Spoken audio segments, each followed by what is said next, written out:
This is the Leatherman Wave, or at least it was, and these are the frames from a black oxide version of the Leatherman Wave.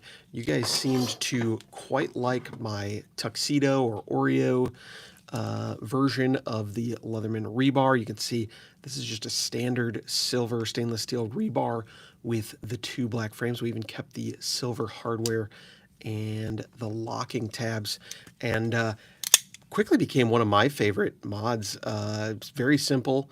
Obviously, you're disassembling the whole tool, but you're not replacing any parts really. So this is was a really nice little modification we did. We did another modification here.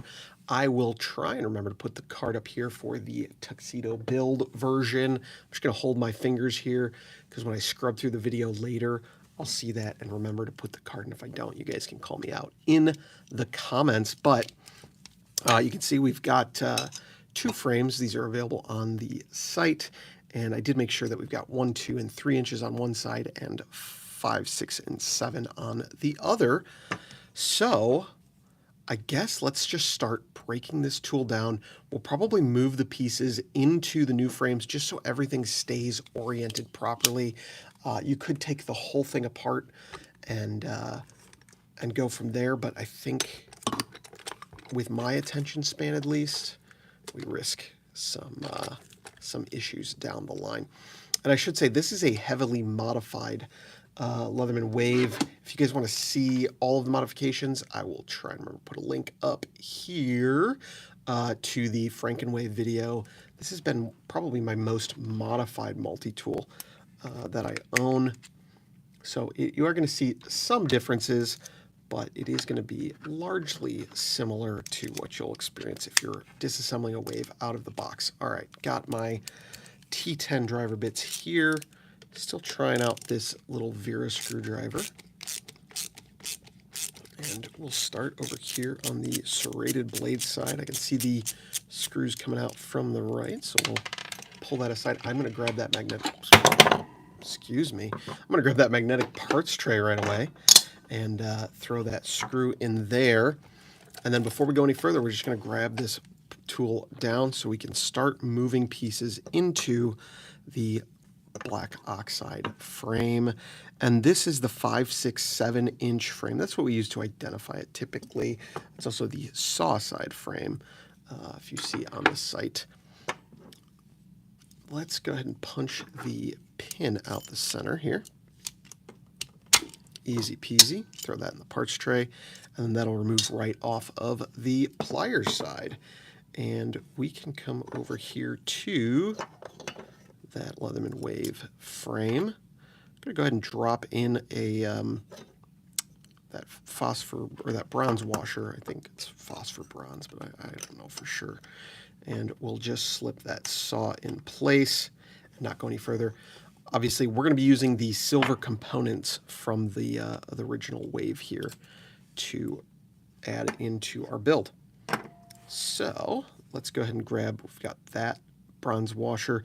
This is also a good time to clean out your multi-tool because you'll have access to so many different little parts. This is a similar process you can use if you're going to, if you just need a good cleanup job. You know what?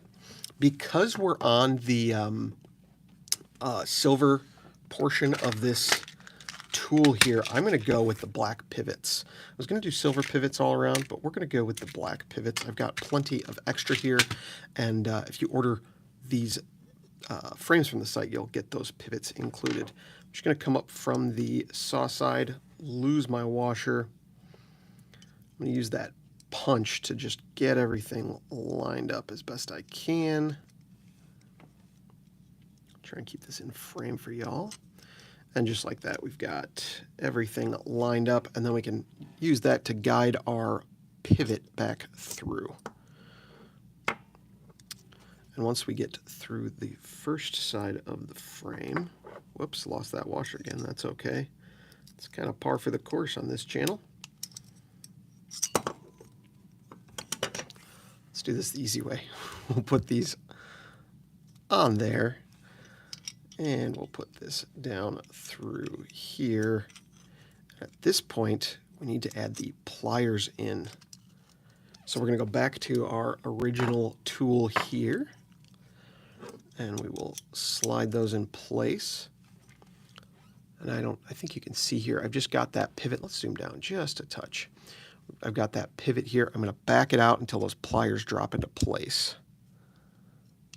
There we go.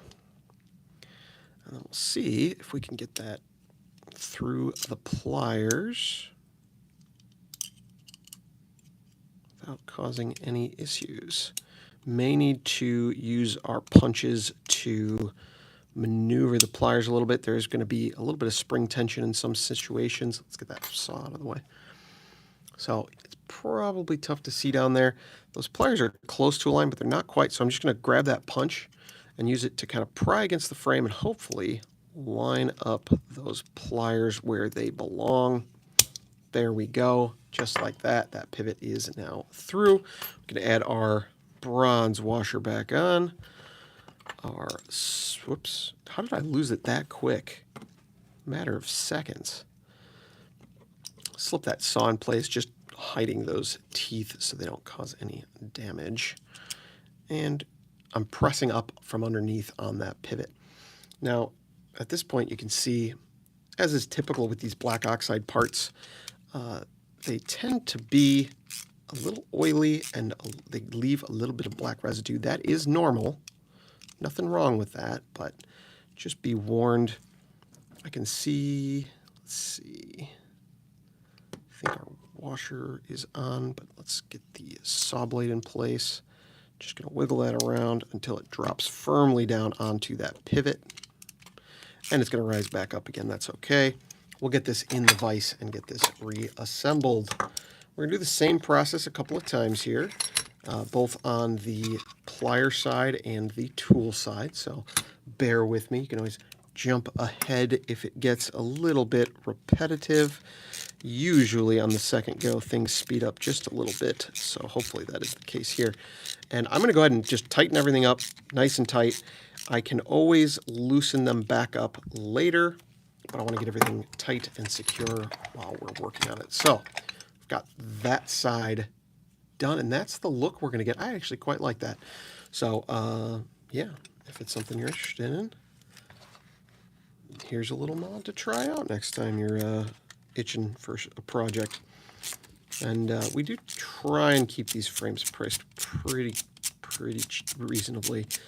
They do fluctuate based on demand, but to try and keep those low for you guys, so it can be a really reasonably priced project. There we go, popping out those pivots. We don't need those anymore.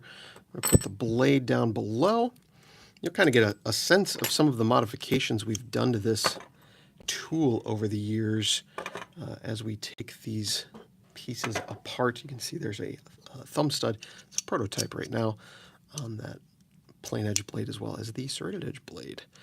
So let's slide that in place. And I know our blade needs to go in from the bottom side. I always like to do the pivot post through the blade because that's going to get the most use. And if it's rotating that, it's less likely to unscrew over time, I think. So let's slide that blade again, get that closed. You do want to be careful when you're attempting any sort of modification like this with a sharp object. And easy peasy, we've got that installed. We'll grab our washer, drop that in. Just like I said, these things get quicker over time. As many times as I've done this type of thing, if I haven't done it for a couple of days or weeks, it's always a question mark. I keep grabbing pivots. I need to find a pivot screw. Let's grab that one there off of there. We'll just drop that in place. It's important to make sure that your implements are aligned. Your washer needs to be fully seated before you start screwing this in, or you can run into some issues. I'm just holding it with my finger on the back side. Once it gets too tight and it starts spinning, then we can go into the vise for this. So just simply finish tightening that up, this top side here. and I'm sure it'll be over tightened. That is a-okay for now. If you've watched some of my previous videos, you know I always recommend over tightening, then backing off a quarter turn. If you use Loctite, then you can let it sit overnight, and you'll be sure not to back that screw out over time. So just checking here which side's which. Yep, this is the 5, 6, 7-inch side. So let's go ahead and crack those pivots open. Again, no, some more glimpses into our prototyping here.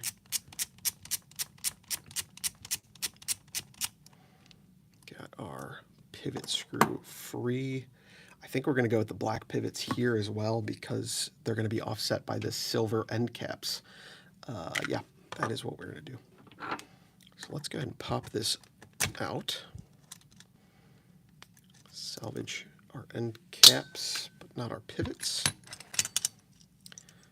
And I'm going to just hold everything. Let me get that in frame here.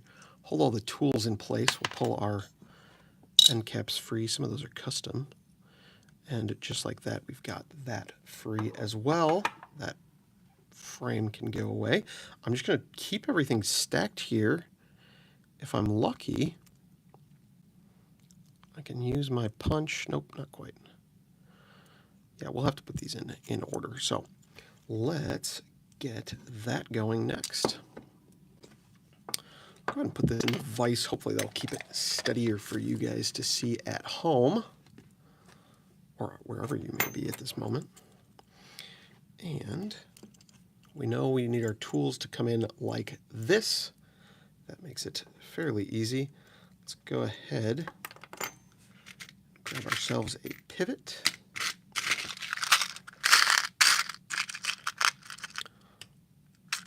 Grab a couple while I'm in here.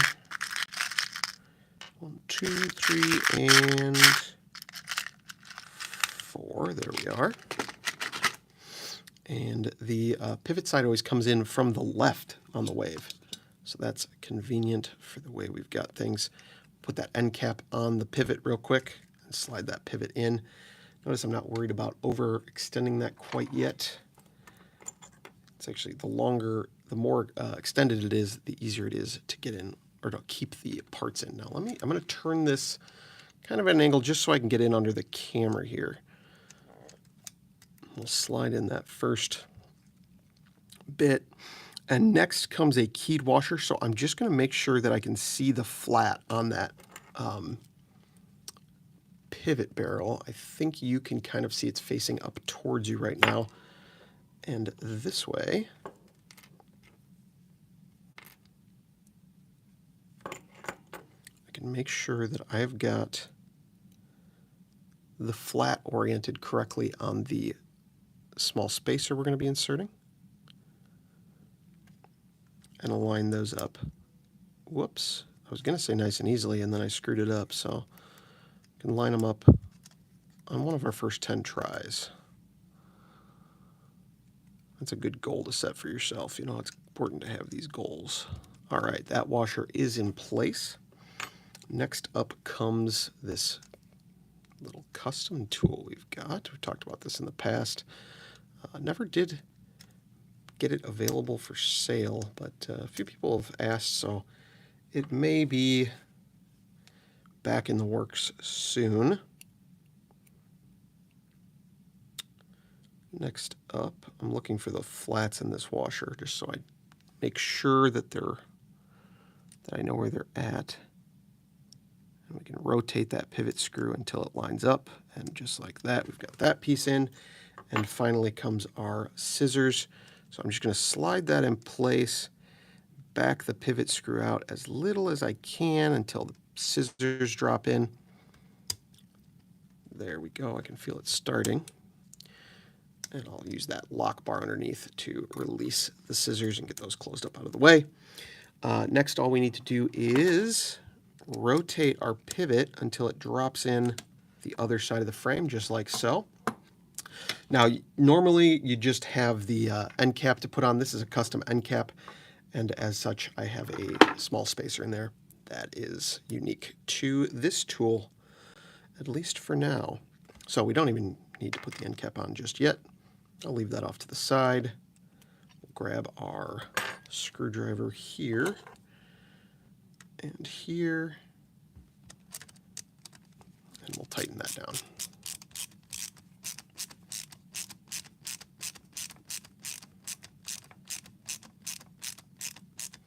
Again, not worrying about over tightening it just yet, and then this particular spacer can, whoops, just slide in from the end. There we go. All right, getting close here. The other side should be quicker in theory. Let me get that disassembled. So here you can see we have the unfortunately discontinued, or currently unavailable at least, screwdriver mod from not Zap Wizard, excuse me, Metro. It was Metropolicity, I think, on the old EDC forums. Metro Grade Goods was the username on Shapeways before they went bankrupt. So that is where this part is from. There's been some discussion of resurrecting it, but be great if we could. But it's outside of my control at this time. As a community, not anyone in particular. So let's pop that side out, easy peasy. You can see we've got that spacer again on this side. And we can then pop out the 1/4" bit driver. We'll lock that down in the vise for y'all. And once again, on this side, we've got the spacer on first, so we'll slip that spacer in place and slide in our pivot. Let me get that centered up for y'all. And then we can drop our bit driver in place. You can see sometimes I do it with the tool in the open position. Sometimes it's easier in the closed position. Just do whatever works for you. A little bit like Bob Ross painting in that way. There's no such thing as mistakes. So just rotating that screw until it seats into the frame, because remember those are keyed. And, oh, I've used the wrong pivot. Pardon me a moment. I used the silver pivot by mistake. So again, just using that punch to slide in its place keeps everything as aligned as possible. And there we go through the screwdriver. And again, just pressing and twisting. There we go. The flats are usually oriented on the back and front of the tool, if that makes sense. If not, just ignore it. Move it till it fits. Next up, we've got the end cap here. This is the standard end cap and is got that slot, which we use for our pick tools. And we'll slide in the black screw on this side, just tighten it up. Again, doesn't need to be over tightened. We'll probably go around the tool in just a moment here and back everything off. Easy peasy. We've got our custom end caps that I think we've shown off in the Wave video. And we will slide that into place, maybe? Yeah, okay, there it goes. Perfectly in place. I did a good job. All right, so this is our Tuxedo Wave. Oh, we've got our pick tool here we need to slide into place. It might be, oops, backwards. There we are. This strikes me similar to the Leatherman Charge AL varieties, if I'm not mistaken, with that black and silver look. But if you want to do this to your Leatherman Wave, this is how I would go about it.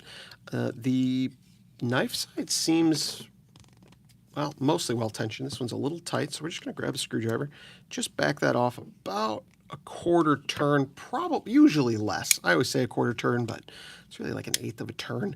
And if you want things locked up real nice and tight, put a little Loctite on, do exactly that, to over tighten it, back it off till it's perfectly tensioned for you, and then let it sit overnight, and that Loctite will set up nice and tight. So this Phillips, or this 1/4" driver is a bit tight right now, so let's just take that screw, 1/4 turn, maybe a little more. And there we go. Works perfectly. And that, I think That's just a friction fit right now. There's a slot for a magnet down in the bottom, but the way it came, it was actually just perfect for a friction fit. And we'll check these tools. They are just a little tight. So that is everything. If you guys are watching after the fact, come join us on our Tuesday live streams where we do these mods live for all of our members and follow it up with a little Q&A, etc.